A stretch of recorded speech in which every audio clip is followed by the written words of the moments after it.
What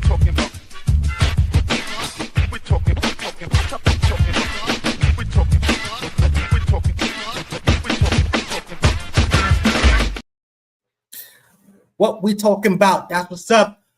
Welcome to welcome to Alpha Agnostics. Welcome to Objective Deconstruction. I should have pulled up the cover right there. I'm sorry, I don't have the producers with me, so these things move a little bit smoother when I have them. But check this out. This is Objective Deconstruction. We're going to talk about systems of oppression, which is a continuation of a discussion that we had before. And we're going to be talking about Black conservatism. And then just to give you a heads up what we do on Objective Deconstruction, this is a debate show. We establish a premise, and then we attack it, and we deconstruct it. So, if you got some ideas for a topic, or if you want to comment and bring up something, your voice will be heard. We'll put your comment on the screen. But the bottom line is this me and Brother Alpha Agnostics have been going back and forth on Facebook for over a decade. You know what I'm saying? Probably two. I don't know how long it's been, but it's been a very long time. Yeah. And we're just like, it's just gonna go a whole lot quicker, smoother if we just get on live, get on the video, and just do it back and forth. So we have the utmost respect for each other. We're gonna treat each other with respect always, but we'll have a spirited conversation. We're not an echo chamber. We come from different places. We don't see perfectly eye to eye, but we'll see where we land. So that having been said, what's up with you, Brother Alpha Agnostics? Oh man, I'm good. And as you were talking, I was noticing just our images on the screen. It's like it reminds me of a Venn diagram. A Venn diagram overlap. There's a space where the two circles overlap, and that's where we have a lot of commonality. But then there's outside that overlap, we do have some differences, and we get down, we exchange, but it's like going to court. You never see plaintiffs personally attack the defendants, or the defense, and the defense likewise. We're looking at the facts of the case, looking at the claims, and trying to debunk those ideas, and not attack the person. So it's that's how we do. This is how we do it. So that having been said, let's get started up. Now, we were talking about systems of oppression before, and we talked about some of this stuff, but what did we not get to that we're going to get to today? Today on the systems of oppression? Well, yes. There was a continuation on the third slide from the presentation. I think that's where we left off. But just to kind of recap for the audience, that was the first slide really quick. We talked about systems of oppression. And the idea of these cogwheels working together, working in unity, and producing certain outcomes, predictable outcomes. And so we call it racial, what do we call it? Racial discrepancies, racial inequality. Okay. And we see that, it's predictable, it's a trend, it's a pattern. And that can only be the result of something that's systematic. So I think we started talking about what has been what should be the systematic solution. And then you made a statement. Okay. All right. Okay. This is a little challenge point here. Okay. There we go. Let's do it. They claim that the only way to deconstruct or to systematically resolve systematic oppression is a social movement. And I think, you and student X voiced some disagreement with that idea. What I was saying is that, I think I came around, because remember I brought up the example of, like, let's say Rosewood or Black Wall Street. Even if you have situations where, for all intents and purposes, you are pulling yourself up from your bootstraps, or let's not even worry about how you got there, but the fact that you have your self-contained sort of like ecosystem that you're doing, that you're controlling your fate after a fashion, you're controlling your economy, it's basically staying within your community. You can do all that, that's good and great. But if you don't change the attitudes of the barbarians at the gate, they're just going to tear this stuff all down. So in order for you to really accomplish something, you need to work on your part that you play, but you need to fix the system, because the system is going to impact you either way. So I definitely agree that, the system must be attacked in order to give you your best foot forward as far as getting away from, the state of oppression. So I apologize if I deflated the fact that you think I was disagreeing. Uh-oh, did you freeze? Uh-oh. Uh-oh. Okay, so okay, I thought it was Afro-agnostic is going to come back. I think he had an internet issue, so let me just wait for that. So that having been said, I guess I need to fill some time before my brother checks in.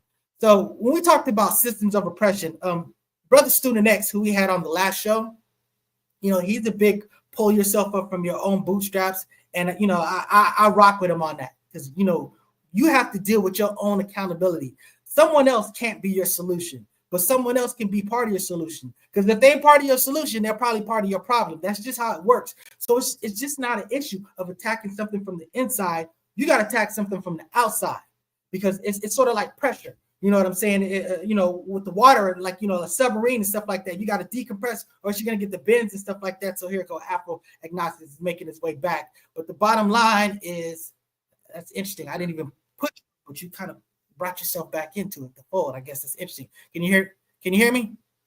I think you're having some internet issues. It says waiting. Okay, I hear you now. So you Can may you not hear me be. okay? I can hear you perfectly fine. So don't worry about the fact that your visual is I can hear you now. Okay. Now you're moving a little bit, but yeah. Did you hear my point? Just go ahead and check out for a minute and come back, or? Well, this is functional. I mean, if you want to, that's a way. It seems like you're kind of coming back, but the main issue is I don't know if you heard what I said. To do with this, man.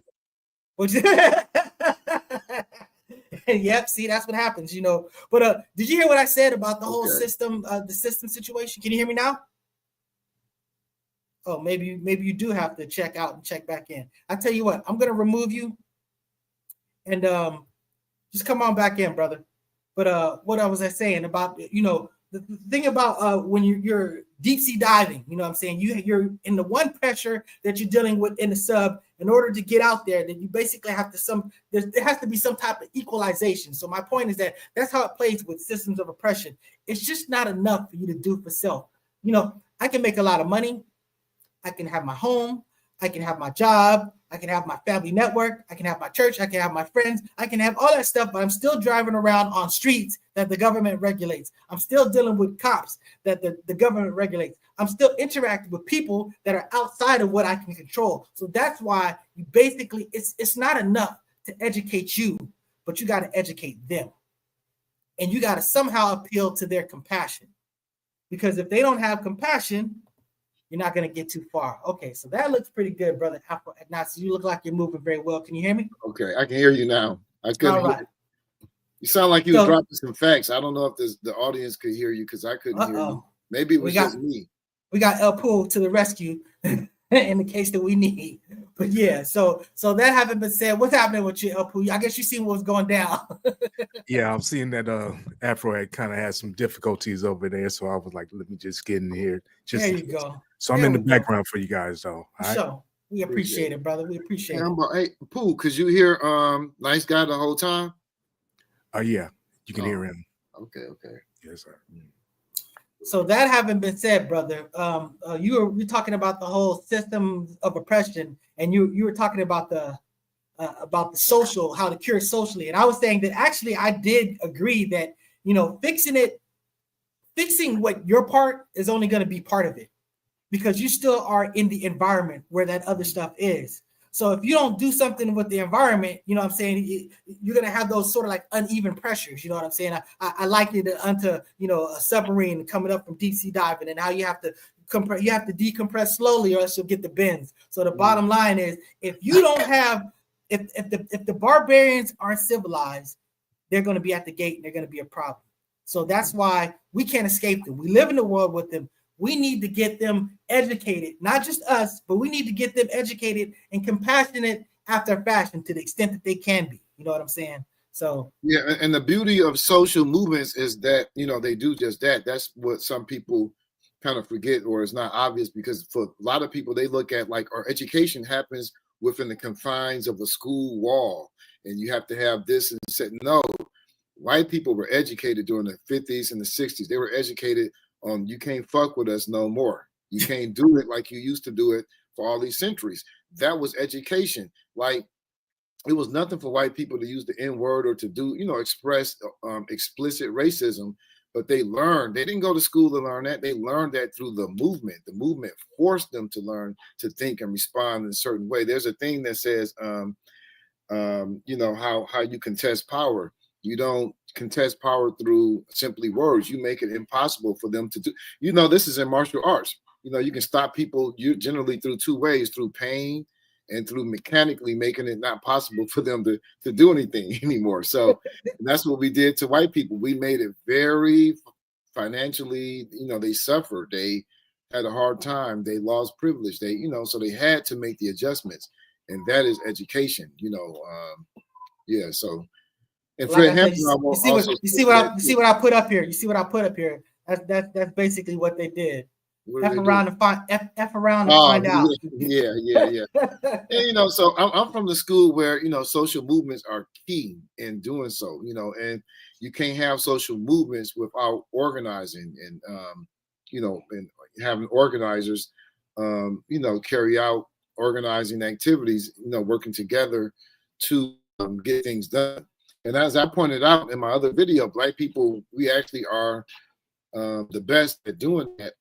You know, we suffer from disorganization as well. You know, rich people, wealthy people have greater resources to organize to advance their values and their interests, stuff like that. All right, so the one. So now when we talk about the systems of oppression, again, it's very important that, you know, you must attack the system. Look, things. The definition of insanity is doing the same thing over and over and think that you're going to get a different result.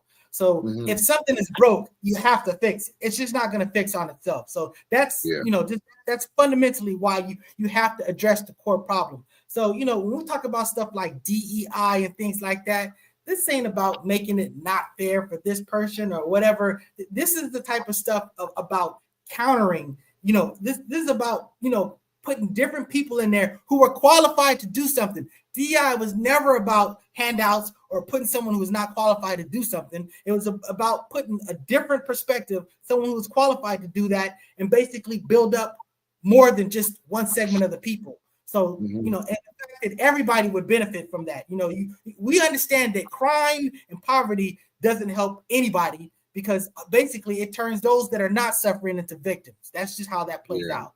So the bottom line is, you know, most of the anti-DEI folks, they're operating from the premise that like the schools look the way they look based purely on meritocracy. That's a major presupposition. Like, no, we're arguing, no, this is the result of racist hiring practices, racist promotion practices, you know, and things like that. You presuppose that that's not true. That's a major flaw in the way that they think, you know. And funding. I mean, you know, we understand that some schools got like all type of stuff. So yeah, it's like you know, my school, Hammy, you know, we're having I think a reunion today at the park. I ain't gonna be able to go at Cheviot Hills, but shout out to my Hammy fam. But we had a music academy, and that brought in great resources. So they did big things there. You know what I'm saying? So it's like that. If you don't got those resources, it's gonna influence. It's just like how they say, like, you know, how come the Democratic, all the cities run by Democrats have the worst crime? And it's like you're kind of confusing the chicken and the egg argument. You know, the crime is there because of the poverty, and they tend to look for Democrats. And Democrats tend to at least want to address solutions that impact them. So it's not that the Democratic lead is the one that's creating that environment. Their environment was there before. You know what I'm saying? What's about is you're voting for who you think is going to fix that problem. So again, and whether they have, that's a whole nother discussion. You said Democratic states have the most crimes.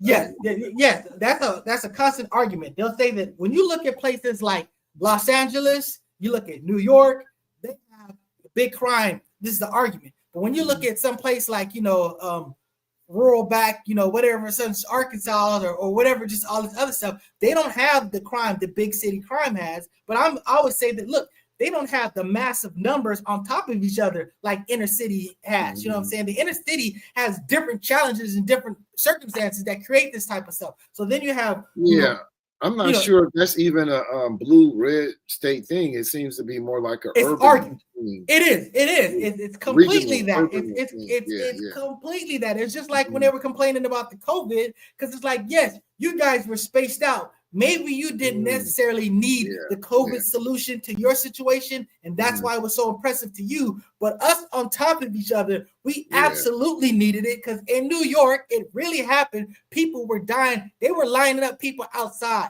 People acted like this didn't happen. It did happen. It wasn't just the flu. It was something worse, and it didn't just affect, America. It affected the world. It wasn't a democratic hoax. It was something that affected the world. You know what I'm saying? So, you brought that up. I want to mention too that, in my opinion, and I get some feedback from you. When you don't have a systematic approach, we don't have a structural analysis. We when everything is atomized, individuals. What is that saying? You don't see the forest for the trees. Yeah, you don't see the forest for the trees. You're looking at these individual trees. I think you tend to fall into or be more gullible to lazy conspiracy theories.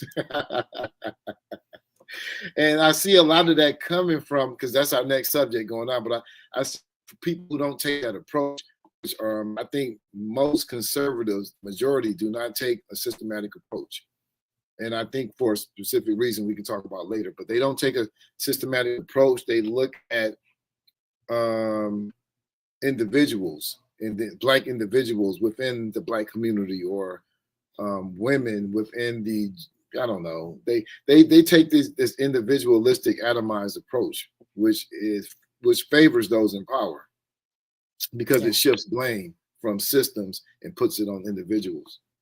Hey, if you go out there and look at if you take yourself to the beach and just look out there and you see the water, it looks flat, from your vantage point. But if you sit there and go from the tallest building, you know what I'm saying, and you see how things impact, it's different. If you're seeing boats go off in the distance and shrink, you start to understand. So again, if you focus on the little thing, you might miss the big thing. So you can't be caught up on the microcosm. You got to be, thinking about the macrocosm. And that's 100% what we're talking about as far as when you're talking about the system. The system is the macrocosm.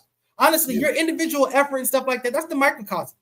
You know what I'm saying? It's impact. What you do is extremely impactful on your life, but you're just like a small drop in the water for the rest of the world. You know what I'm saying? Yeah. But the world is a big organism. It's a big system. And that's what we got to address collectively with our individual efforts. Yeah. But, and that's what we've done. And that's what every oppressed people have done in the past to deconstruct things. It's not just a Black thing. It's a human people thing. This change has always come, social change has always come from movements. And it's interesting because when you have a movement, you can have a system in place for centuries, you know what I'm saying? And you can build up a movement in 5-10 years, and you can change centuries of change in just like a 10-year window, just like that, bam. Look at the civil rights movement. Look at prior to the civil rights Black Power movement and post civil rights Black Power movement. It's night and day. Totally night and day. People try to argue, well, nothing changed. Man, please. It would be so offensive to have our ancestors here to sit there and tell them that nothing's changed. You know what I'm saying? It's such a slap in the face.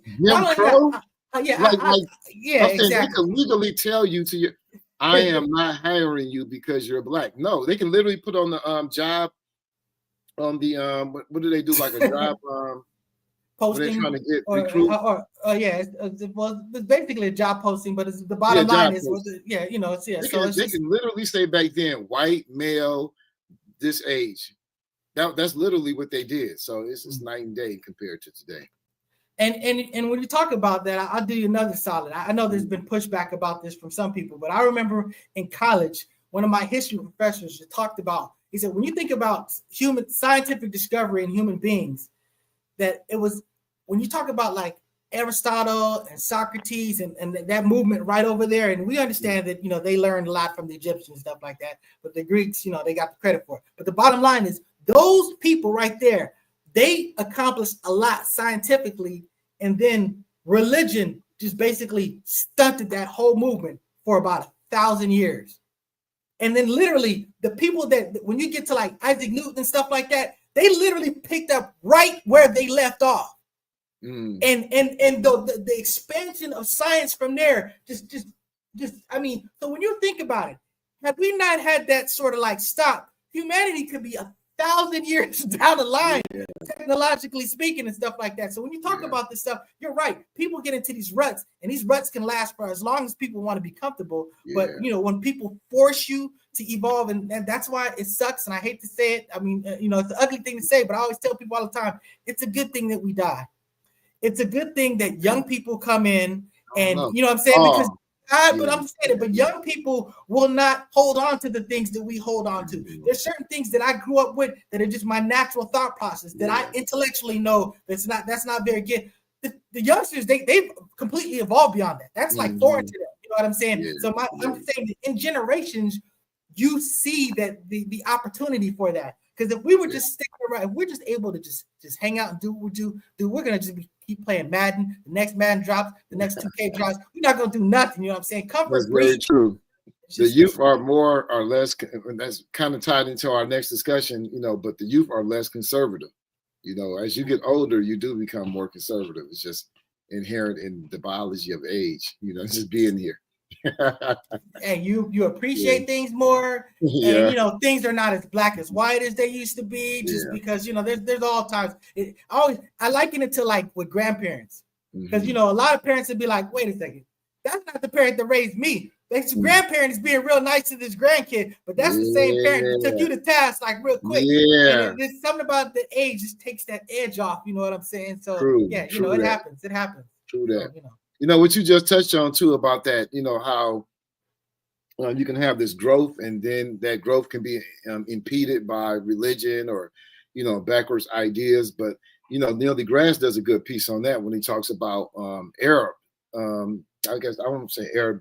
Well, a lot of people call Islam Arabism, but, Islam did have some math and science institutions in the spreading of Islam initially. But Islam eventually kind of took that stuff over. Like a lot of people don't know, algebra is an Arabic word.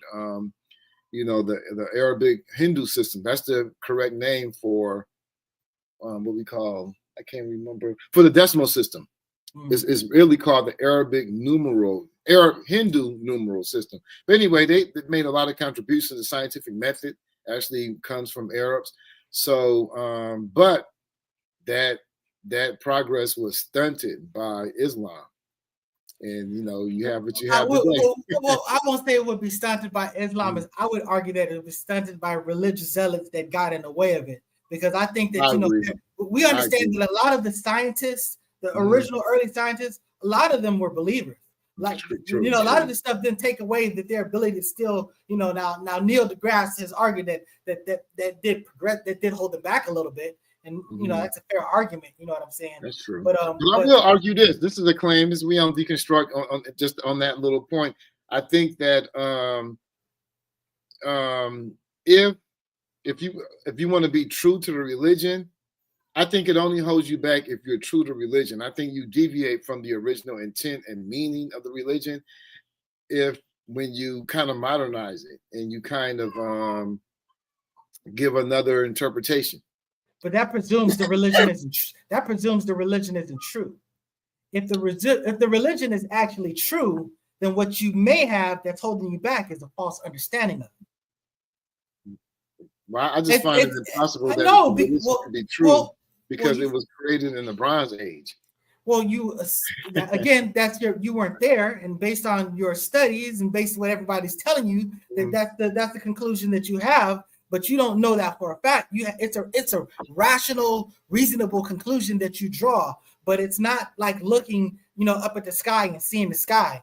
It's basically deducing based on information that you have, presuming your information to be correct. So I always say that, when you come from a position of a non-believer, you're presuming that the thing is false. So it's going to take you a different place than the presumption that this is basically a testament to something that is true. Then you have to interpret it a different way.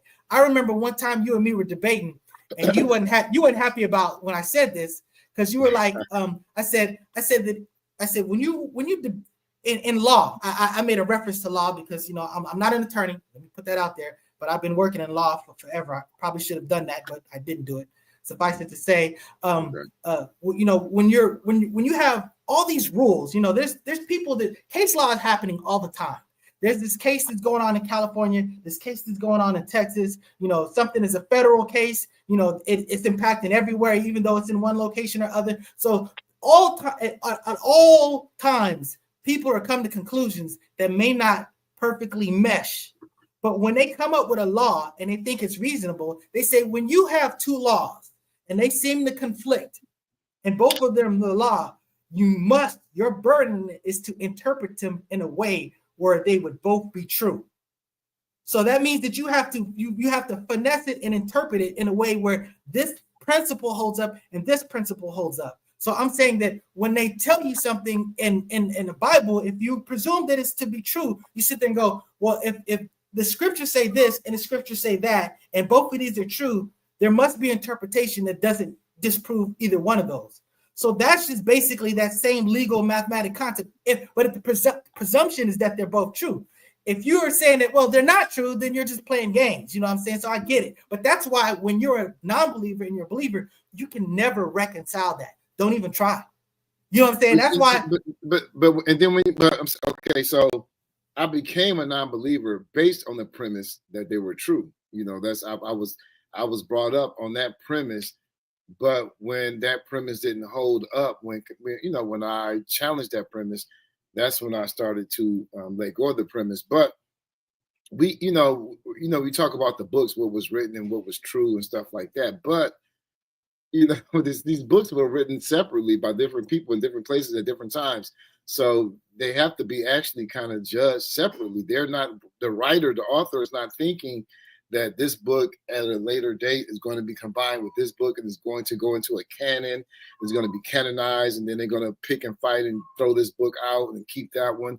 They're not looking at this holistic Bible as an example of what we're looking at today. If God isn't real and they're just making this stuff up, I agree. That would be 100% the case. But if it turns out that God is real, hold on a second. I need to make sure. I said if God is real, no play on words. Well, you say God Israel or God of Israel? What did you say, man? No play on words. But I'm saying that if that's the case, then they were just basically given something to play their part. So their understanding of what they were given really doesn't even matter. So that's what I'm saying. So El Poo or whoever said what makes religion true. I'm saying what would make religion true is if God really exists. Like, let's say the God of the Bible existed, and that there was an understanding that was mathematically true, and that maybe we've been taught, or maybe we've extracted wrong interpretations. With because the bottom line is that there's so many different machinations of interpretations of the scriptures, and because they're in conflict, they can't all be true. That's just how it works. So the bottom line is, there's no question that we have interpretation issues when you're talking about the semantics of an ancient culture. You know what I'm saying? Even if I use a word that they used then, words mean different things in 1999 from 2025.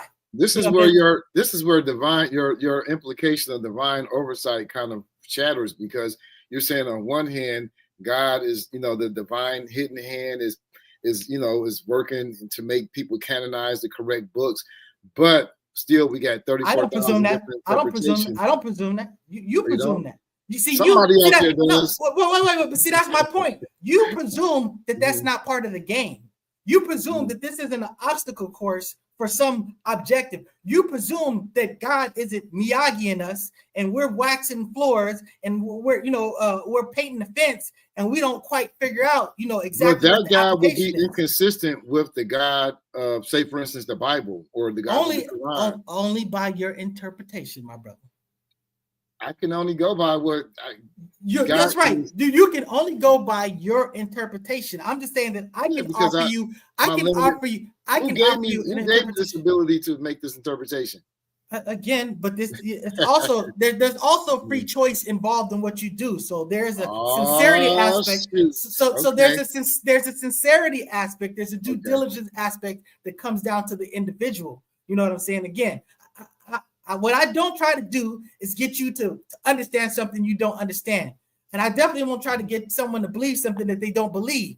But again, I don't presume that it's necessarily 100% correct either. You know what I'm saying? We've had this discussion all the time. I will always entertain the notion that none of it's true. To me, that's an important factor of faith.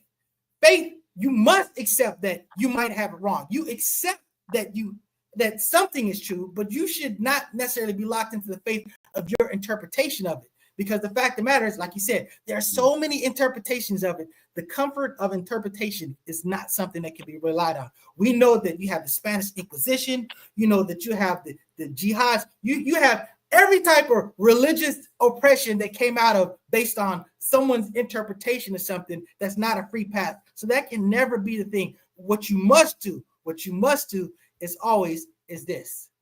I was going to pull up the picture, but basically objective deconstruction. That's what you got to do. You got to deduce. Yes, and sir. as I'm saying, God gave you legs to walk. You don't just teleport this place and the other. You know what I'm saying? You have to walk to where you have to go. That's how logic and brain. You have a brain, you have to think. You have to hold things accountable. If something doesn't hold up, you have to throw it away. And that's just how it works. Okay, that's a different subject though. But okay, so if you can, do you still have the slide, or do I need to plug it in again? Actually, plug it in again. I don't see it. Okay.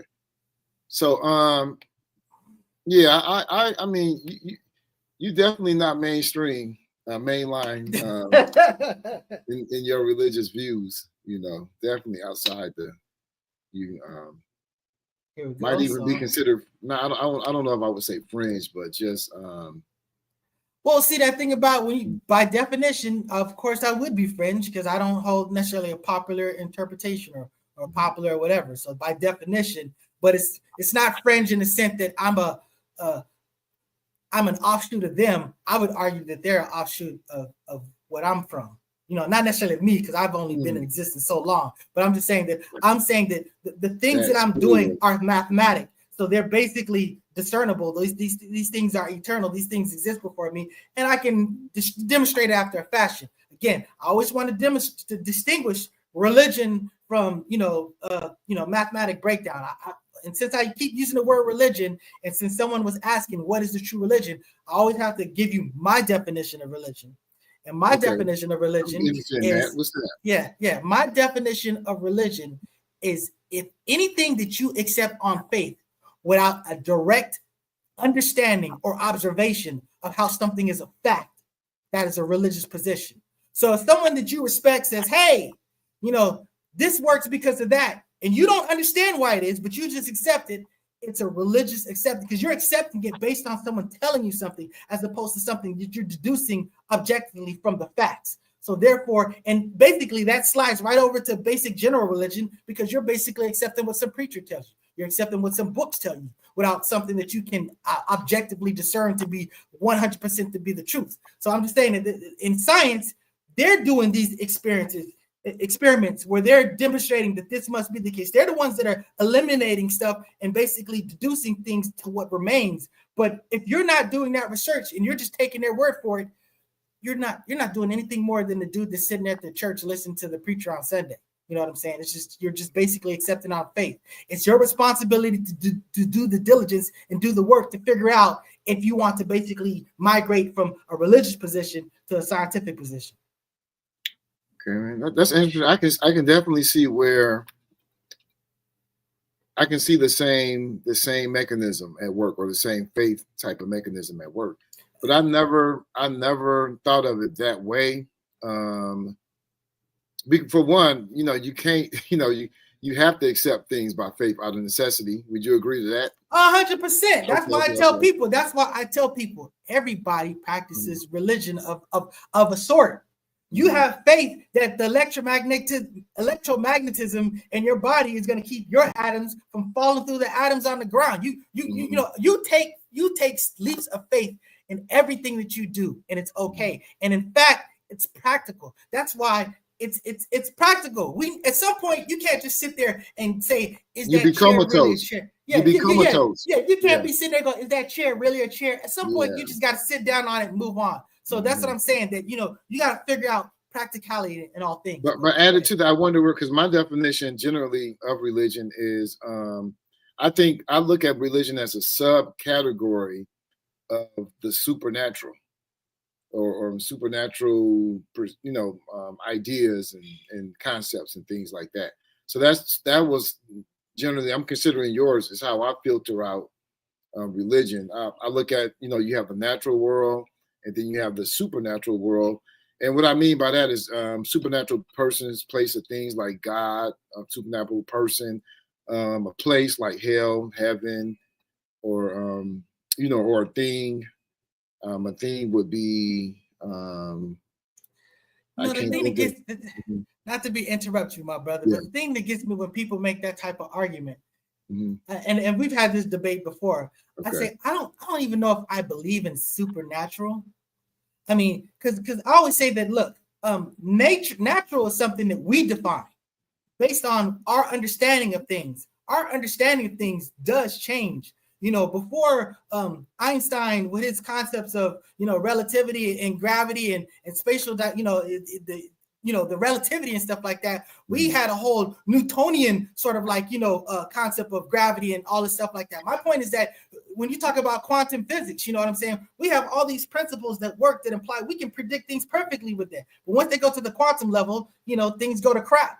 But once we apply quantum dynamics, we can still use that to predict things. So my point is that a lot of things are a function of what we don't understand, what we don't know. When people talk about, some god, someone, some mystical god, whatever, dude, there are galaxies and planets and suns that you don't know nothing about. There's things that are documented that you don't know nothing about, but that are out there that other people have knowledge about. So whether some being could be on some other planet or some being could be all of this.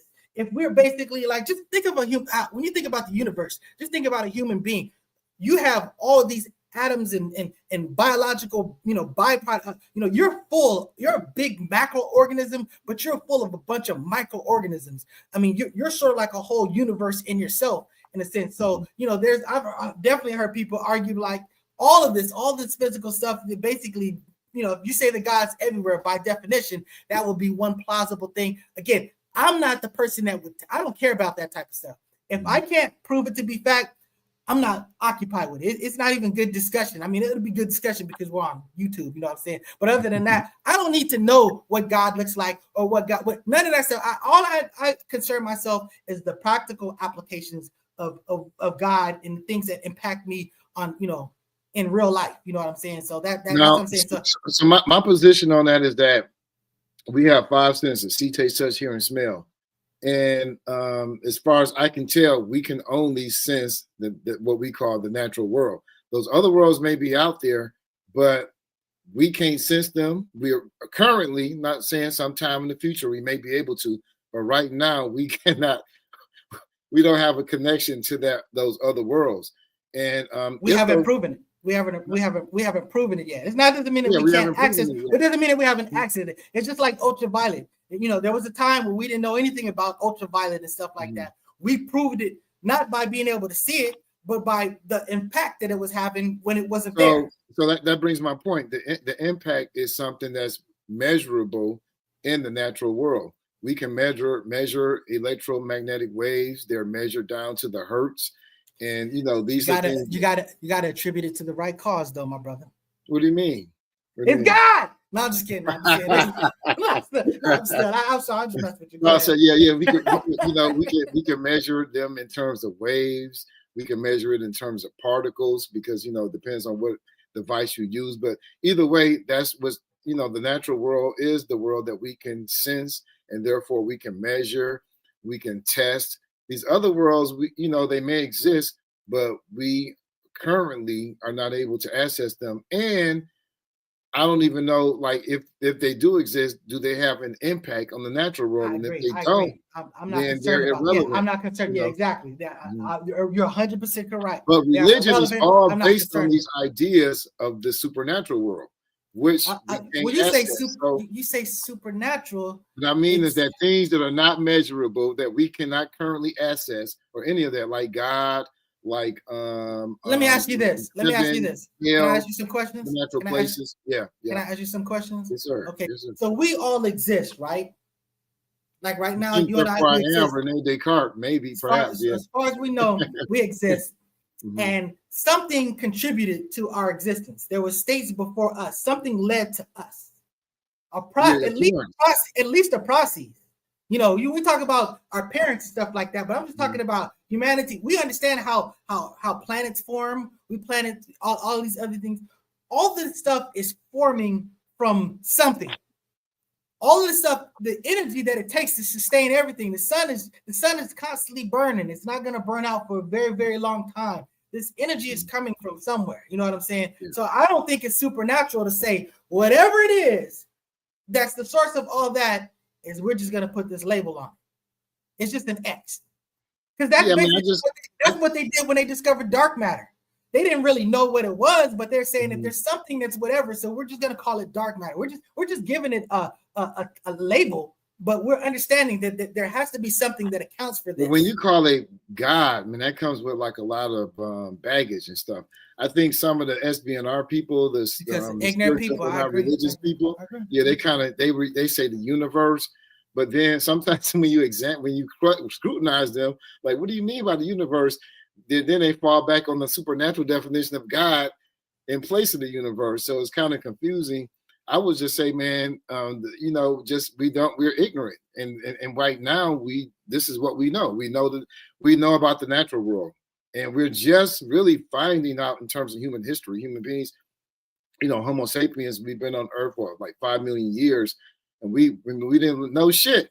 You know what I'm saying? Just so the audience knows, at one time in human history, the most advanced technology was a carved piece of stone. That was it. That's all we had. We didn't know shit. And now we know, we just now are learning about the natural world. So I tell, what's the guy, Ferdinand? He said, people who say they know quantum physics do not understand quantum physics. You know what I'm saying? Like, I think, no, we're just now learning physics and stuff. Quantum physics is very important too, but I'm just saying we're just now learning about the world that we live in. So I think talking about the supernatural world is a bit premature. Well, and again, if we'll see, that's the thing about it. But some people would say that, we have this book that's asserting this, and you either believe it or don't. You have these different books. It's, I hate to say that it's a book, because I like to keep the perspective that it's a collection of books. You know what I'm saying? That assert this thing, and it either resonates with some people or it doesn't. But I've always said, I'm like, if I'm a believer, I'm already at belief. I don't need to do anything else beyond that. I'm already there. Something needs to dislodge me from the belief. And I don't even know if it's practical or necessary. And especially as objective as I am, my beliefs don't cripple me or hold me back whatsoever. In fact, the reality is my beliefs keep me from being Dr. Doom.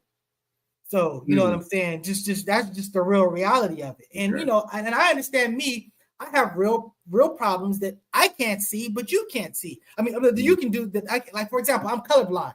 So even though you guys see color, you see it regular, just like the certain colors, and I just don't see that. You know what I'm saying? I take your word that it's there. I can predict that it's there because someone looks at it and the next person looks at it and they describe the exact same thing. But just because I don't see it doesn't mean that it's not there. So I'm just saying that it's not a far stretch to sort of like put a placeholder for something that's outside of your perspective. If you see and observe, I'm just saying what the placeholder is. I got a jug, and the tag on it says mystery.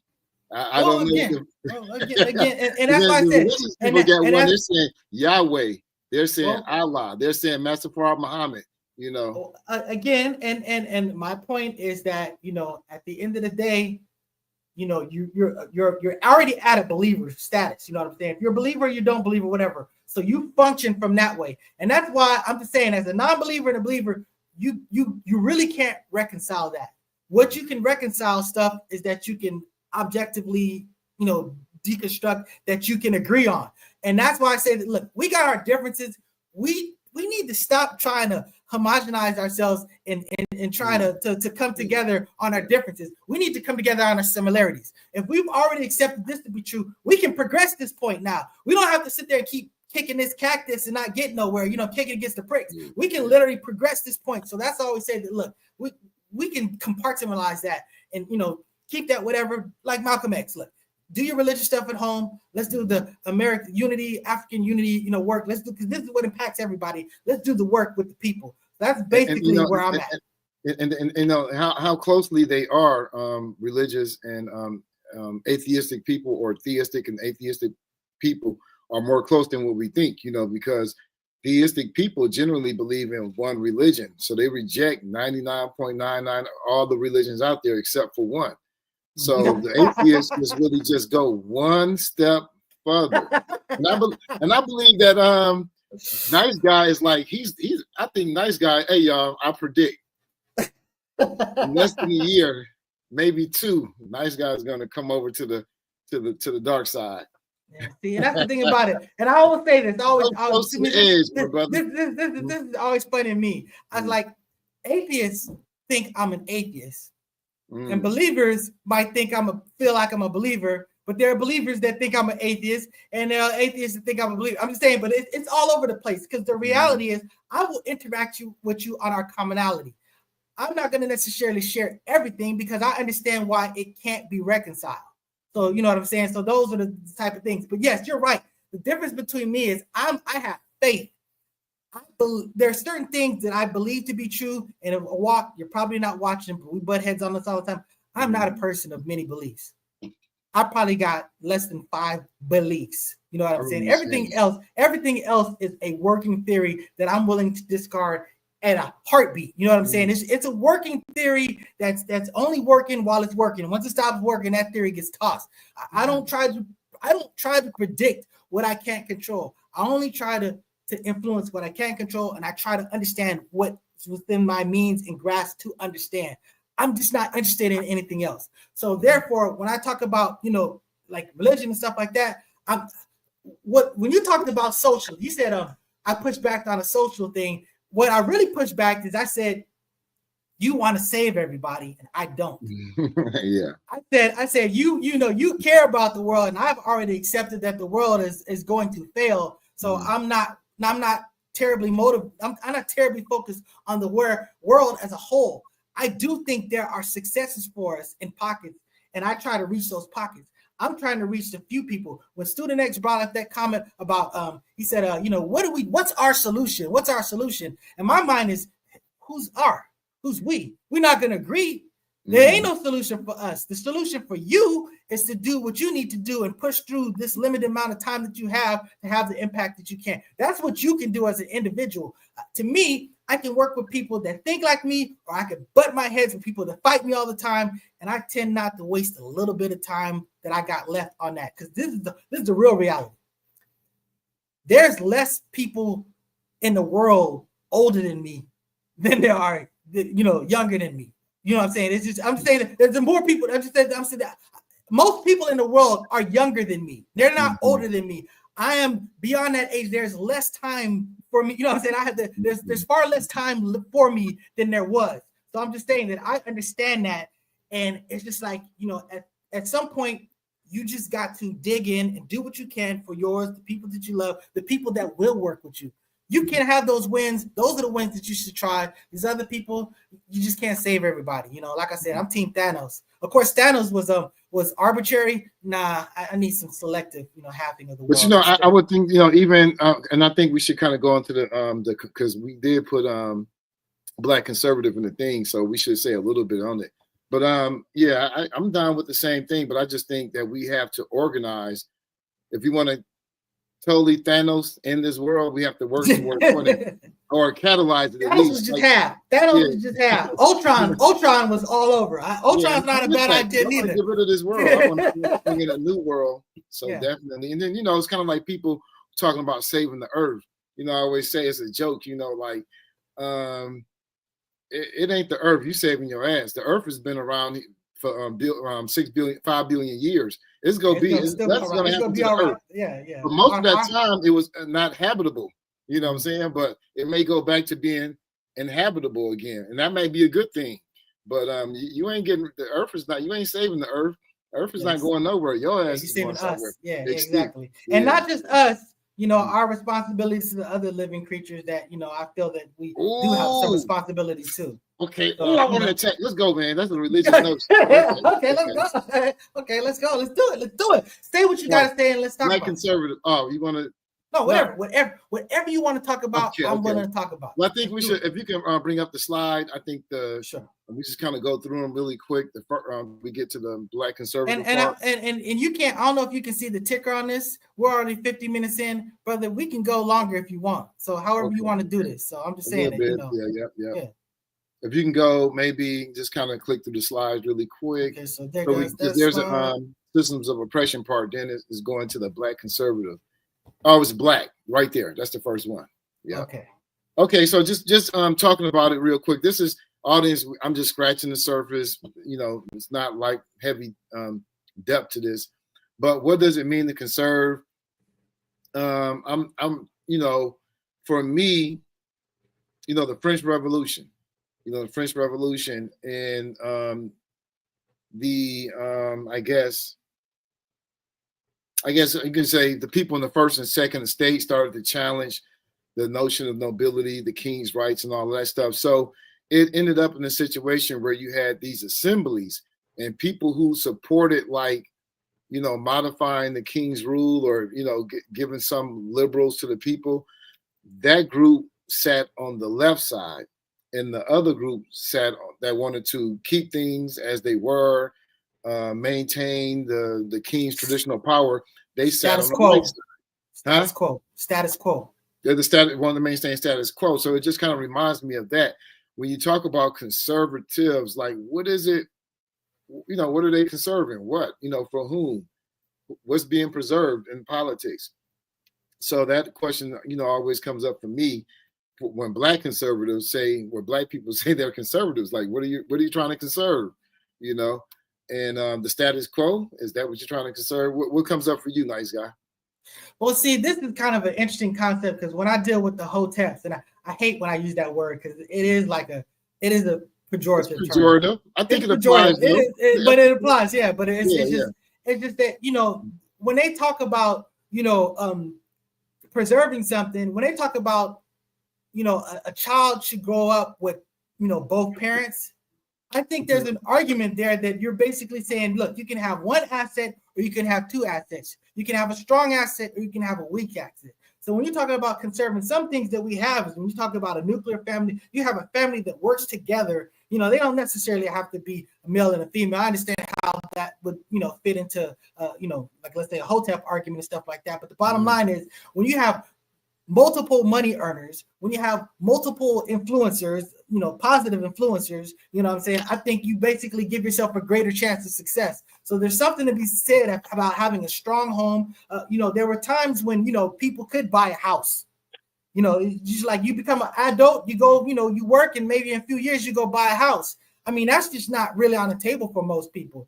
I mean, I was able to buy a house because of a first-time home buyer program. And when I tell you I flipped and worked every angle to do it, I mean, I was Indiana Jones through the skin of my teeth, grabbing my hat, you know, before the thing fell down type thing, pulled it off. But I'm just saying that without that, I wouldn't be a homeowner.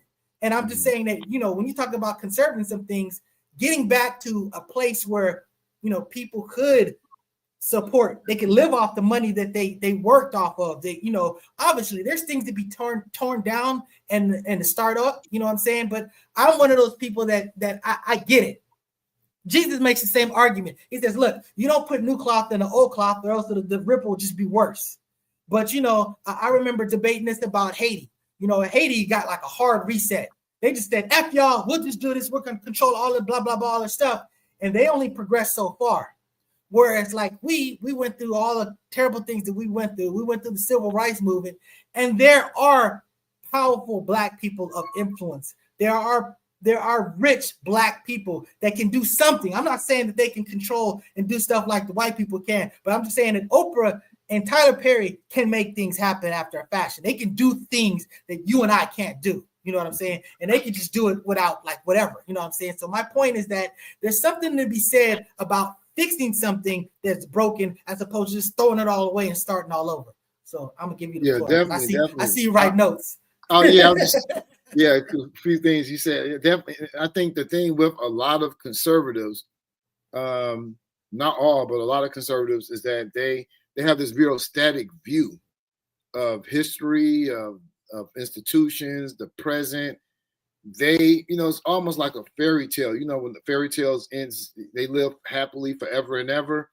They have this ever forever notion. And I think even going back to the French Revolution, those conservatives are like, well, the king has always had this type of power, and so forth. So a lot of, even when they apply it to the family, they're applying it to a certain model of the family that was, popular, the norm, and they are applying it to an institution that had a power imbalance in it. So like they want to bring back. So I would argue to folks that are arguing about, the strong family, that what you call a strong family was an oppressive institution, and your view of the family is very limited to this one view. It's very static. A family can come in many different shapes and forms. So that's the problem that I have with a lot of conservatives when in their views, is their views are very static as well. Did I lose you? Oh no, I heard you said their views are very static as well. It looked like you were about to there. So you can't hear me now?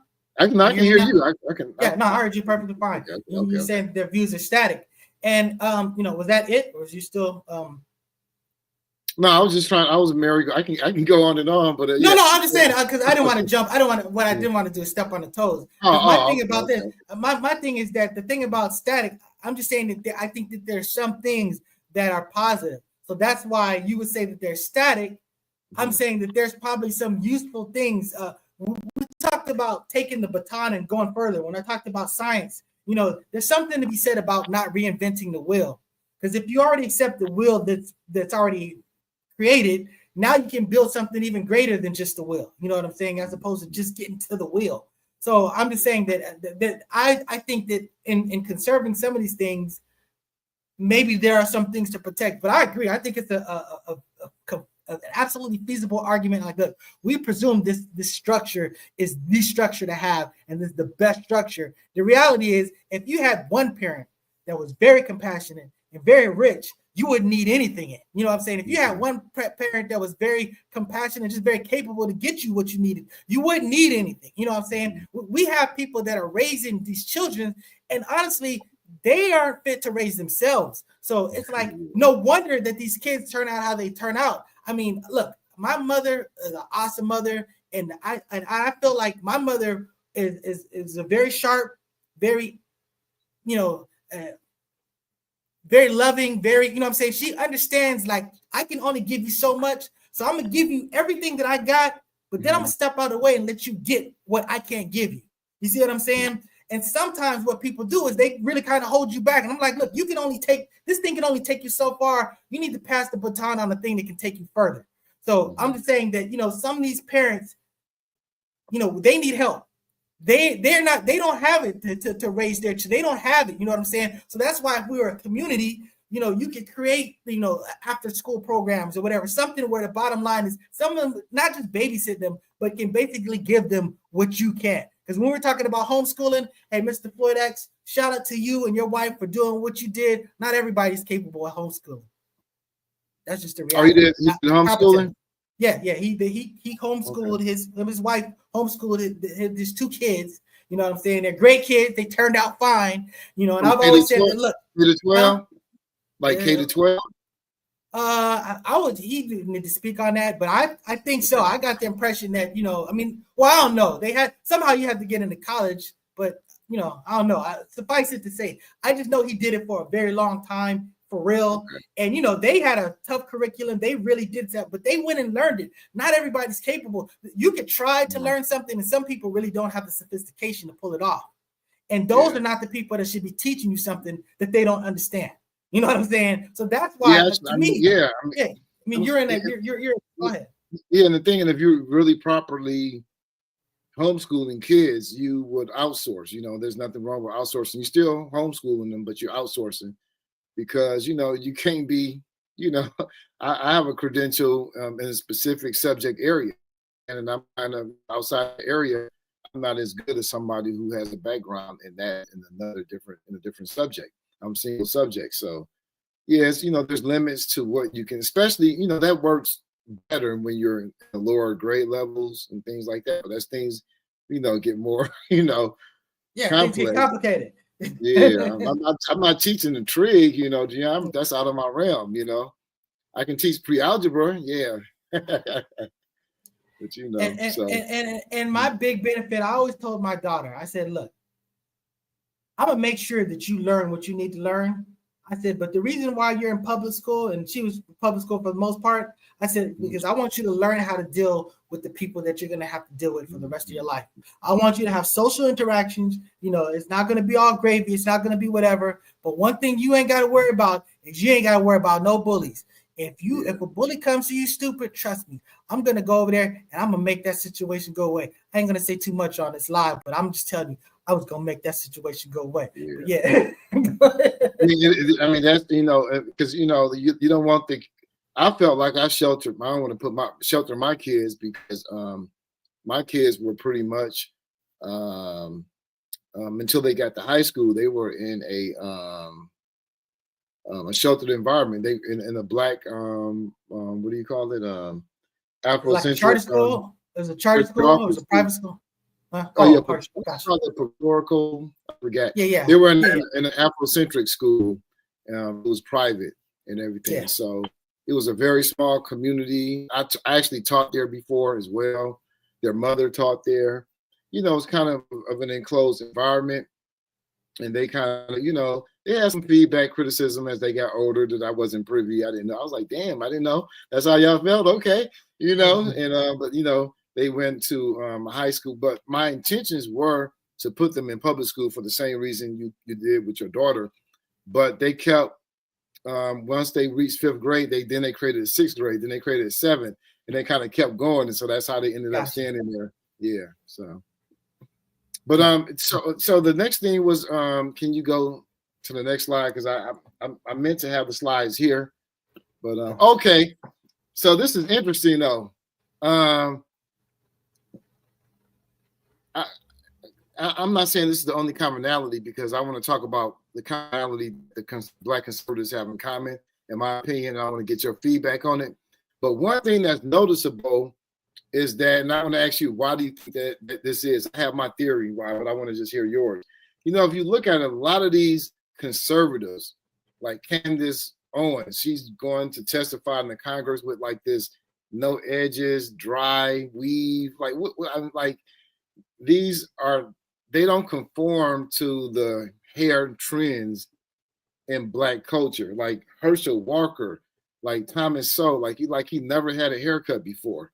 Like these dudes are wearing like high top from the 80s, man. It's like it's so out of sync and inconsistent with Black culture. Like when you talk about the Nation of Islam, we have the utmost respect for the Nation of Islam, but they were on that clean cut, type stuff like that. And I got to tell you, during the high school, I was definitely not of the mindset of clean cut, that was the way to go. I felt like that was basically emulating them. And by them, I mean like white people. Like, you know what I'm saying? I was of the concept of a full beard. You didn't touch it. And again, realistically, that is my position now. But we do have the rights to basically remove it all. So that's what I do. I don't shape my beard. I don't touch it. I just remove it all. When my hair grows out, I either shave it all off or I let it grow. And that's part of the reason we call that all or none at all, huh? Yeah, and that's part of the reason why I do wear a hat. There is a religious requirement where it talks about, your hair being covered, but it's just that it keeps me away from being concerned about the styling and how my hair looks and all this other stuff, you know what I'm saying? It was just a way to just completely just remove myself from that. But you're right. You're talking about how the taper, the nice and all this other stuff like that. I remember I got into it on Facebook. This dude was clowning me, talking about, he was like, man, a grown-ass man with no baby hair is predatory, and stuff like that. And it's just like, and you know what I'm saying? And it was funny because, but I'm just sitting there like, it's, let me explain the reason why, not to take away your joke, but it's just like, religiously, it's all or nothing. And, my wife doesn't like all. I prefer all, but she ain't going for that. So guess what? It all comes off. You know what I'm saying? So, that's just the reality of it. And she would let me grow a beard if I were able to shape it up. But since I'm not allowed to, she like, yeah, no, we're not doing that. So so again, that's the thing about it. So I agree. This whole concept of what is professional, neat, the Nation of Islam, these brothers walking around with bow ties and stuff like that. It's like they were strong black, but I was like, there's like nothing like really black about that. Other than what you guys created, you made it black. But you know what I'm just saying, that this seemed like really, fitting into like some white people type stuff. It's conservatism. It's that style of fashion is conservatism, and it ties into respectability politics. That's why the Nation dresses that way, to present themselves as I forgot the word, but being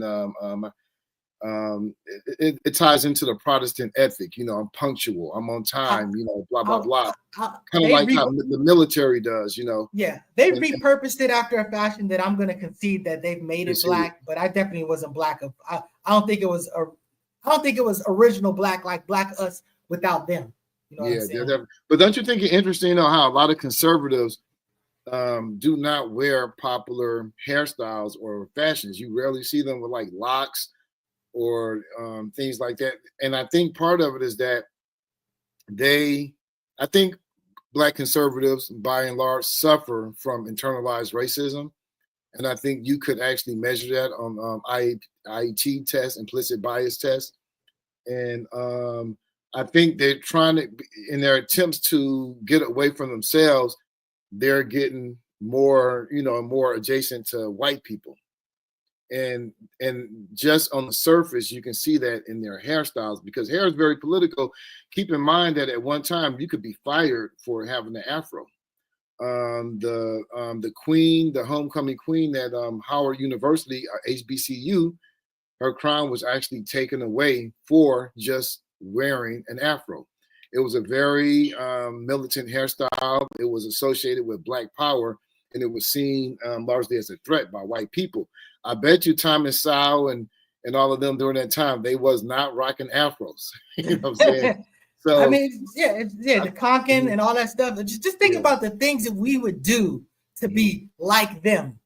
Mm-hmm. You know what I'm saying? That it makes you understand that the afro is one of the most liberating symbols and decisions, and just you talk about the Black Power movement. I remember I went to US United Slaves. I went to Malanga Karinga. I went to one of his sessions. No, we call that dude Ron. Never mind. Go ahead. I'm sorry. Go ahead. Go ahead. Hey, my father actually represented him, in a criminal matter before. Okay. Yeah. So your pops was a lawyer. Yeah, he's a lawyer. And when he first started out, my father it's complicated. He's not my biological father. He would be my stepfather, except that when he married my mother, he adopted me and my brother. So he's my father. You know what I'm saying? Okay. So he's not my biological father, but he's my father. You know what I'm saying? Oh, yeah. But he's a white Jewish man.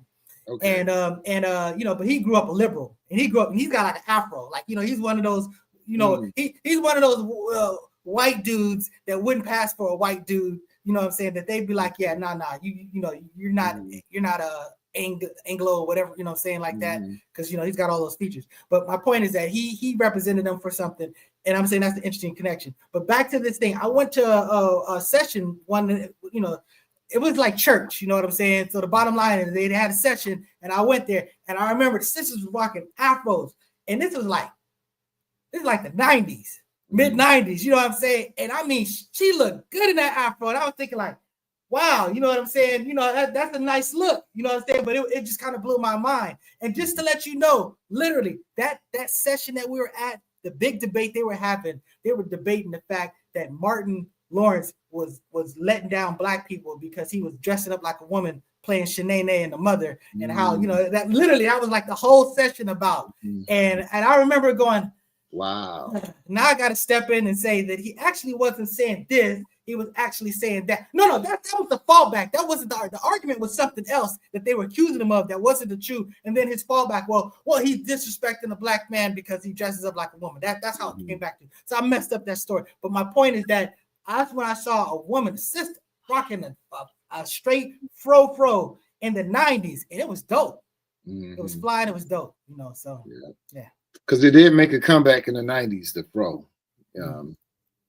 Yeah, for a minute it was, especially a big fro like I had. Oh man, it was. I used to. Yeah, I I was was a talker campus, man. Like when I had my big, because I had long braids back then, and I took them out, and I was actually embarrassed, but it was for a period of time. I couldn't get my hair done, so I just said fuck it. And a lot of people was kind of like, man, he got a lot of courage walking around like that.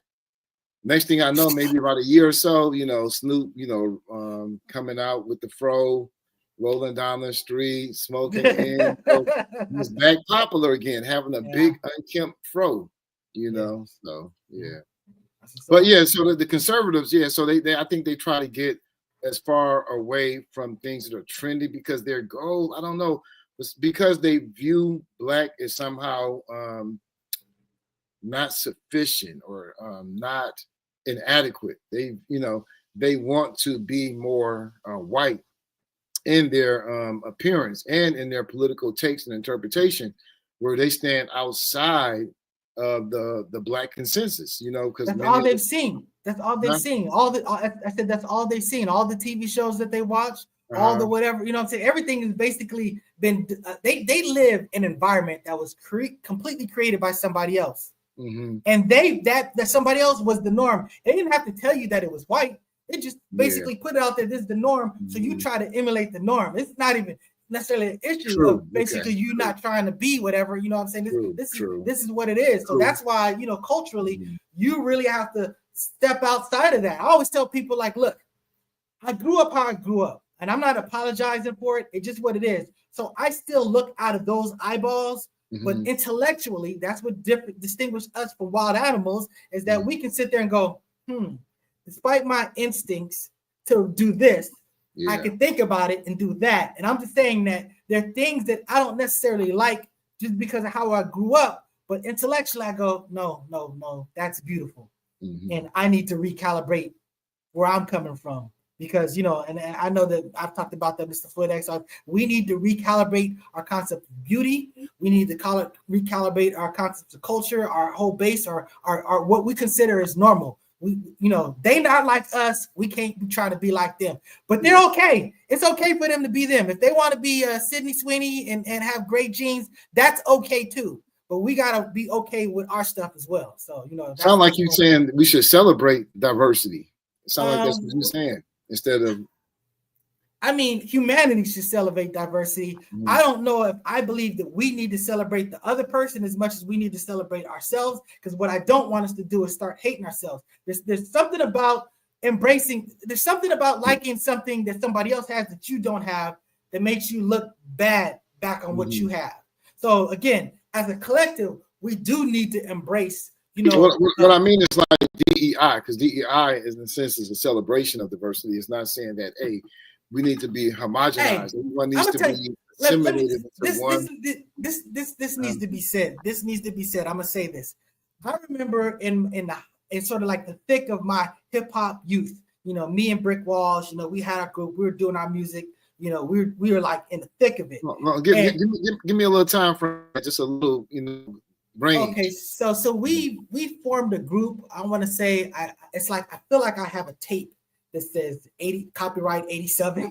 Okay. So the bottom line is but this is probably like 89, 90. We're definitely out of high school. You know what I'm saying? So we're like we're going to hip hop clubs. The underground clubs and stuff like that. Water the Bush, Hollywood Live. Those that know. You know what I'm saying? Bigger B. Shout out to the legendary Bigger B.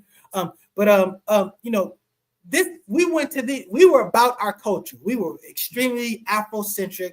We were black. You didn't mess with the good life? What about the good life? Well, the good life wasn't around yet. This is before the good life. Okay. But this is when you understand that you had a group called Portishead.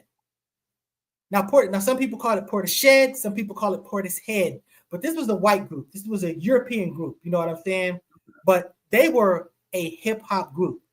She was a singer, but that DJ was a dope ass DJ. The beats were banging ass hip hop beats. We went to a show at the Palladium, the Hollywood Palladium, and we were embarrassed.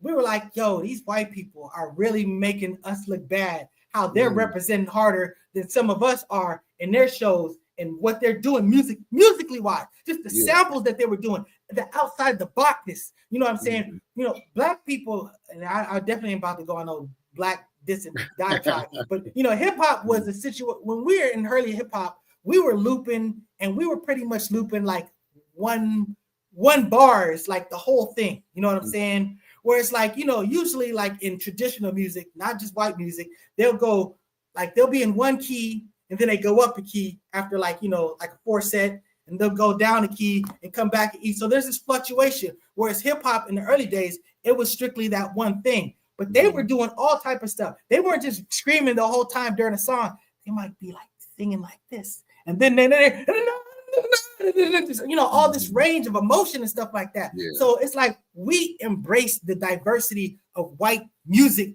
on black music. When you talk about Eminem, you know, I understand he not from Detroit, like you say, but he's still a dope ass rapper and he still did some dope ass things. And we appreciated the impact from Dilated Peoples, Evidence. You know what I'm saying? One of my favorite, you know, rappers. You know what I'm saying? It's just like he brings something to the table that like other people wouldn't. And it's like it's your own stink. It's you interpret it how you do. You put your stink on it and you put it back out there. And I'm just saying that you're right. Diversity allows us to see more than what we just have. So yes, we should embrace diversity as a whole. But we got to be proud about us. Conservatives wouldn't like that, man. So like lastly is a wrap. I just want to what do you think? Because only some, you know, I brought up the hairstyles because it's just an interesting thing to me. But no, not all conservatives rock, you know, those hairstyles that black people just clown, right? But what one thing do you think most, if not all, conservatives have in common? I mean, it's resistance to change. Resistance to change. I'm sorry. Black conservative. Well, actually, black and white conservatives. Yeah, conservatives. I mean, that's the thing about it. You know, my thing is this. I have a very harsh view of American history as an intelligent black person, as an honest, sincere, intelligent black person. I cannot, you know, whitewash what happened in the past. You know what I'm saying? What happened was absolutely ugly. But in that ugliness, there are some things that they figured out. There are elements of American culture and American society of liberty construction dynamics that is actually commendable and usable. So my whole thing is that, look, in order for me to fully embrace this can't be what it was. This has to be something that it should be. You have to repurpose it. When I remember when Barack Obama first became president, he wasn't even wearing an American flag on the pin and stuff like that. He came from a church that was basically rah-rah, like, you know, kind of like where I'm at. But he understood that, look, you can't be the president of everybody and be like that. You know what I'm saying? That it doesn't work like that. You're the president of them too. So you know what I'm saying? So he had the concept of saying, look, America should not be about what it's been. America should be about what it could be. And to me, that is a pathway of an America that I can respect. You know what I'm saying? When you think about what it could be. But what I can't do is people that want to dig in, just make it what it was when what it was terrible. What it was bigoted. It was hatred.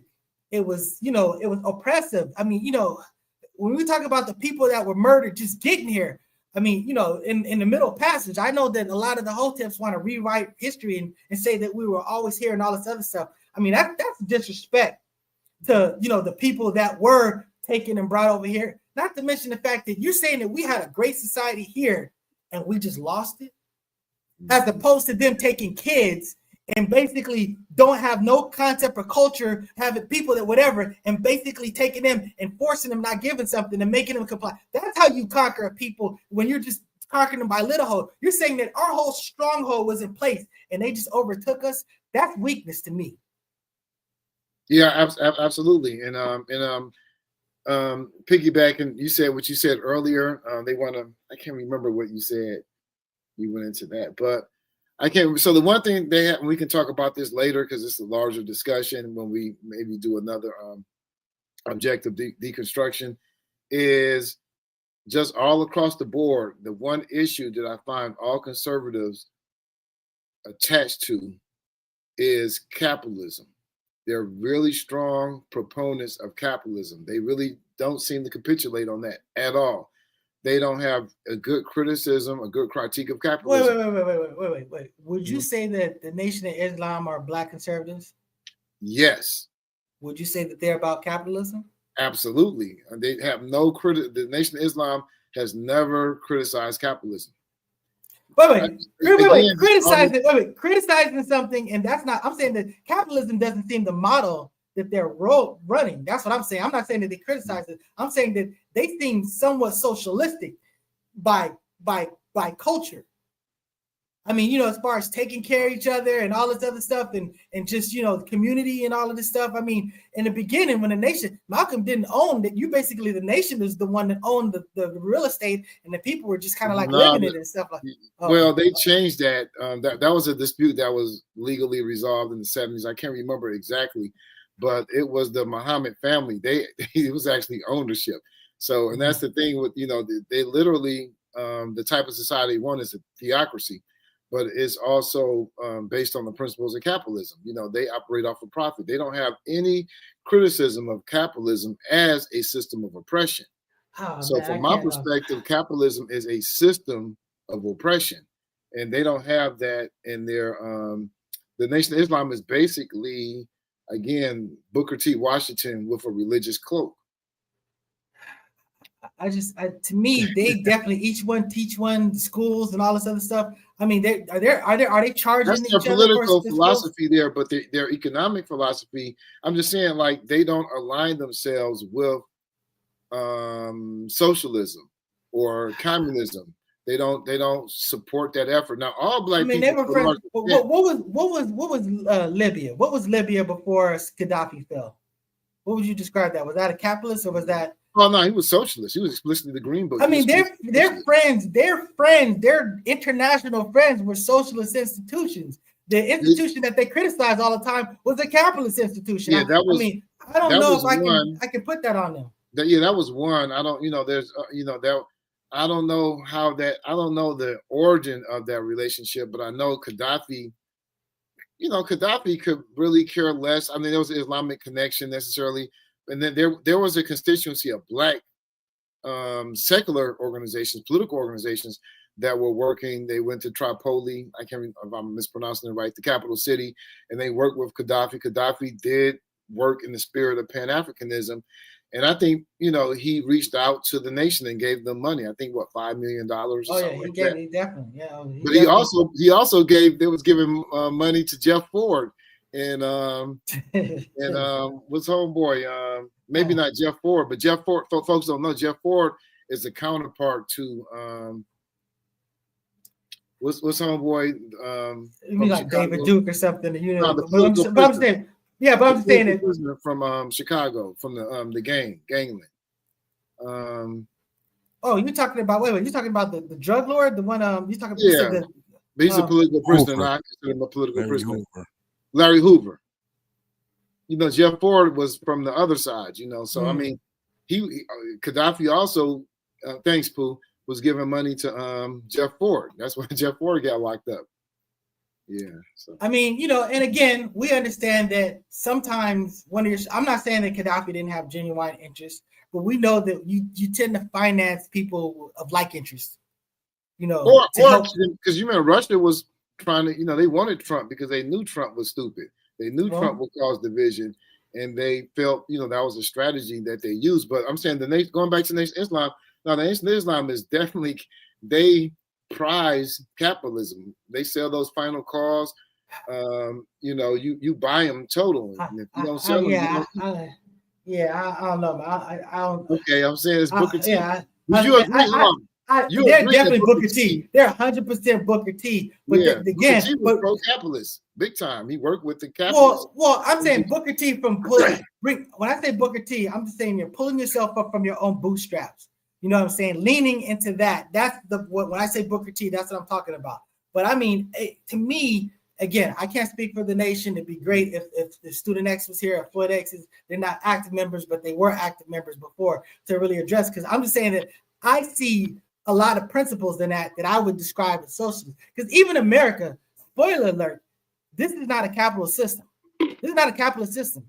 This is a mixed economy. It has capitalism dynamics. It has socialist dynamics. Socialist dynamics would include firemen. You don't pay for a fireman. You don't pay for the police. You do pay for an ambulance. But I'm just saying that there's certain conventions. So this is a mixed economy. You know, when you have a true a capitalism situation, that's usually a third world type nation where you have no regulation, no whatever. Basically, who's ever in money and power is just going to do whatever the heck they're going to do. So, you know, I'm just saying that. So when I look at the nation, I'm just saying that I feel like they believe in providing schooling, providing this, providing that. I don't think it's about turning a buck and just the buck, whatever. They understand it takes money to do stuff, but they don't strike me as a friend of capitalism. No, they're striding capitalists. They don't have a critique of the system.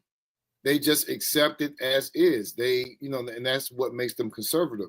They have no criticism of capitalism, not once in their literature, in their speeches, or anything. So they have no concern, to be more specific, they have no concern about who owns the means of production. Should it be collectively owned? Should it be privatized? Should it be privately owned? They're mute on that issue. They accept it as it is. So that's why one reason I'm saying that they're capitalists in their approach and everything. So, and I would say conservatives, that's the one common point. They actually kind of praise the capitalist system. It's kind of like the holies of holies. Like, oh, you can't disrupt it. You can't deconstruct it. There's nothing wrong with it.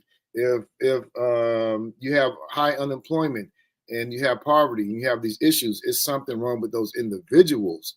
There is nothing wrong with the political economy. So that's one common thing that I find in amongst students included. Definitely here. I mean, I would argue that there are socialist countries that are completely socialist, that are not capitalist countries, and they're by you and my definition, they'd be absolutely conservative. Yeah, I'm saying even China. I'm saying no, everything is mixed. But what I'm saying is that when no, but I'm just saying that they're conservative, that they're not capitalist. You know, I wouldn't describe them as capitalist. I would describe them as conservative. I'm just saying outside of the nation. I think here you're right. I think that is a prevailing dynamic of conservatism in America. Is I mean, there's an angst. It's an angst with socialism. You say the F word. I mean, there's a time when they would be absolutely terrified of using it, and there was a time, maybe in the 90s where at least it wasn't particularly cool or whatever. But I mean, I'm always telling people, I'm like, look, check this out. I'm a socialist. I'm a socialist. I'm a socialist. I'm a socialist. That's what it is. Period. And I think if you really into our best traditions, Black people have always been radical. You know, Booker T was tied into the big businesses of his day. The Rockefellers. Really? Because they wanted him to take him away or something like that. Well, I don't. The whole story goes in I think was it 1895 when he made that speech at the Chicago Fair. The accommodationist speech. We can be in all things economic and productive. We can be like the fist, but then in everything social, we're like the separate digits on the hand. And he was the great accommodationist. That was Du Bois's critique of him. And Du Bois was a communist. A. Philip Randolph was a communist. Marcus Garvey talked about limits on capitalism. He believed that capitalism should have certain limits to how much an individual can own and accumulate. Huey P. Newton, Assata Shakur. I don't believe that. I don't believe that. I said, I don't believe that. I don't believe you should have any limits on what you can own. If you can build up, if you can Tyler Perry, if you can Bezos, if you can what's that dude? Elon Musk, do it, get it, whatever. But you should be, you should be contributing a whole lot more. You know what I'm saying? Because I don't think that they got it on their own. So like when you follow these people that supposedly they're self-made millionaires, they got it on their own. If there's a whole bunch of people that have been exploited by them, and they're talking like they did this. He cheated. He owed me this. He owed me this. Because I don't believe you can accumulate that waste without exploiting others, and that's part of the problem with privatizing the means of production. Why should it be privatized? So those are the type of questions that never get raised by the nation. They're just totally not even interested in that. They have no view or perspective to lend to that. Even the whole capitalist versus socialist, they have no position, no perspective. They're totally mute on it. Well, that's probably again, that's if they're mute on it, then I wouldn't necessarily make them, a friend of one or the other. But I get what you're saying. You calling them out. If you're not actively trying to deconstruct the status quo, as Eldridge Cleaver says, you're not a part of the solution, you're a part of the problem. And you never have anything. You talk about the white man all day, but you have no, you even talked about Malcolm like a dog. Yeah. You know what I'm saying? But you ain't got nothing for the capitalism. Yeah, no, I get it.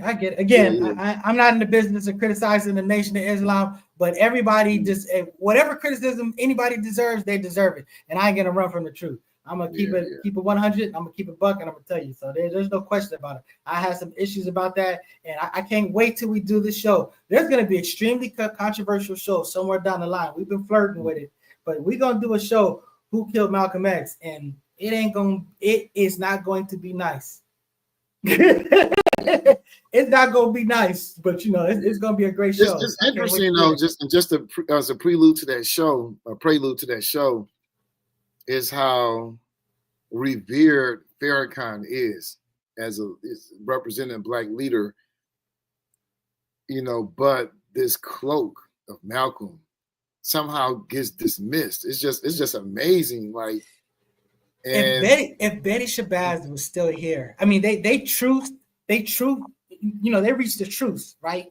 And because she was, I'm telling you, I don't know if you can Google it or how it worked, but there was a great, I want to say Essence or Ebony. It was one of those two Black where she basically did a great interview. This is before they squashed everything, you know what I'm saying? Mm-hmm. But she reminded you they can whitewash and color, they can revisionist history, what happened, all they want, but this is what actually happened, what they actually experienced. Now we do understand that COINTEL was 100%, stoking the fires, you know what I'm saying? They played a part in it, but the bottom line is to sit here and act like there wasn't real animosity, and particularly coming from the nation, that's just extremely naive, you know what I'm saying? So again, like I said, I saw with my own eyes before YouTube took away all those Farrakhan videos. I remember one of his great videos. He goes, "Don't you worry about what we do to one of our traitors." You know what I'm saying? And I felt like, and I felt like, you know what?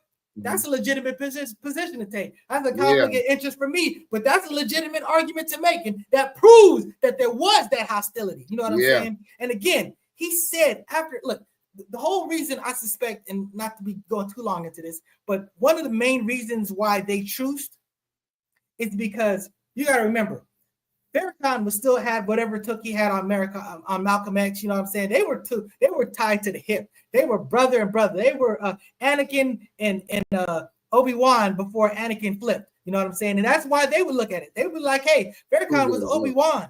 They was like, "Peace out, brother." But they was like Obi-Wan. They was like Obi-Wan, and Malcolm was like Anakin. That's a legitimate argument to make. But the bottom line is that hostility lasted almost up until really when the 90s. To the Malcolm X movie dropped. To the movie dropped. When the movie dropped, that's when it became necessary. You had to. The world loved Malcolm. They could have did that in the 60s. Yeah, they could have did that in the 70s. They could have did that in the 80s. But it took all the way until the 90s, man. And like in the book Taste of Power by Elaine Brown, she talks about, because there was brewing conflict between the BPP in Oakland and then the Nation in Oakland, and actually met at the where Huey was staying for a while at by Lake Merritt in Oakland, and she describes the scene, and Farrakhan was there with the fruit, Huey had the brothers with the shotguns, you know what I'm saying, and the BBP, the Black Panther Party, considered themselves to be the children, the sons and the daughters of Malcolm X, and they mentioned that in the meeting.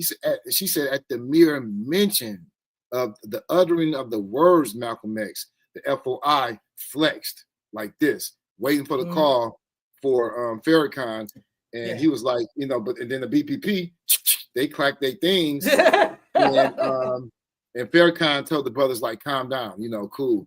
but that's how much animosity still existed from the 60s, man. Like, come on. But the Student X made an argument saying that, you know, they try to paint Malcolm as wrong. Malcolm was only wrong in the sense that he had taken, quote unquote, a blood oath, kind of like Sammy the Bull. You know, did he do right by the Gambino family? No, he snitched on them. By their rules, their internal rules, he was incorrect. But you know, only by their internal rules. Hey, that JFK statement, that was a bad statement, man. Ain't nobody gonna tell me different, man. That was the mistake. That was bringing heat to the nation that just wasn't gonna serve the nation. That was him losing himself. You know what I'm saying? No, man. I think that's an objective deconstruction for the future. Okay, he made a terrible mistake right there. I side with the nation 100% on that chicken coming home to roost thing. Okay, so even if you did, and we could talk about that later, do you agree with the nation's apology for on behalf of Malcolm, the statement that they made in the Muhammad speaks at that time? Our dear president, sucking up to the man. This is the devil. Yeah, this is the one that's feeding us. That's making us poison animal eaters. Hey, that was weak sauce. That was weak sauce. But you know what? they were doing what I was. Full disclaimer, they're doing what I told you that I was saying. I'm gonna pay the money to tribute. I'm gonna pay my tribute to Caesar, but I'm gonna handle my business. So the Nation of Islam is about handling their business. But you're right. They're not necessarily about challenging the powers that make a problem for them. So at least at that point in time. No, I'm not knocking the nation now. I believe that was the real reason they divided themselves from Malcolm. I think it was because Malcolm started to outgrow the nation. He wasn't cool with Muhammad's extramarital, his mistresses and his I don't think it was the issue that Malcolm had an issue with it. I think that was against the teachings that they had.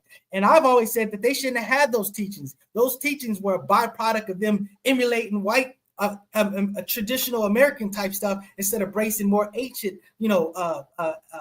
family dynamic. So, if he'd have done that, he wouldn't have had to make excuses for having those multiple. But he determined that was morally wrong. He's the one that put that out there, and Malcolm was basically the Honorable Elijah Muhammad.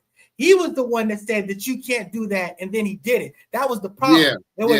My point is that the Honorable Elijah Muhammad should have never came up with the concept that you shouldn't have done that. But notice that was him succumbing to. But notice how they reverse it, and a lot of the people who defend they call Malcolm the hypocrite when it was Muhammad being the hypocrite.